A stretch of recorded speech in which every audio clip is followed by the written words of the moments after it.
Taga dito ka talaga, sir? Opo, sir. Saan kayo dito? Pampura ko, sir, sa may baba ng Lionel. Ah.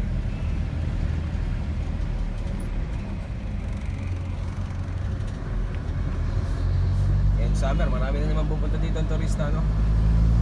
Grabe. Pero grabe ang traffic, sir. Yun na lang, kalaban nyo, traffic talaga. Oo. Doon na lang naubos yung oras.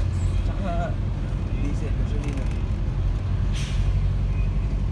Tsaka yung mga ibang turista, yung mga marunong magmotor, nag-ahayat na lang sila ng motor. Bumotor na lang nila. Oo, sir. Saka nakuha na sila ng service. Grab. Mas mahal ba, Kaya- sir, ang Grab pag ano, no? Kasi diesel sa mag-aarkilyo pa, di ba? Oo, sir. Kaysa mag-taxi, mas nakakatipid. Wala, may pupunta ang mga destination, mag-taxi nila mas makakatipid pa, no? Oo, sir. Kaysa mag-grab car.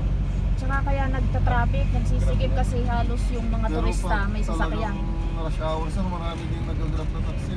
Ah, marami din. Oo. Hindi ba, yung mga turista ba na mag-argue na lang dito sa sakyan, marami din nagpapaganon dito. Wala, sir. Biro lang. Halos taxi din lang yung inaarkila nila, sir. Ah, taxi. Tapos may sarili din sa driver, no? Oo, sir. Kasi di ko alam kung kailan ipapatupad yung lahat ng sasakyan ng turista may isang paradaan na lang. Ah, dito, sa Baguio. Oo. Tulad nung yung bus, tourist lang yung sasakay, yung ganon. Tourist bus. Oo, yung tourist bus na nakita natin sa Strawberry Farm. Isang bus sila, yung double deck. Eh, doon talaga lang destination. Doon lang sila, pwede sumakay. Mga ganon. Buses.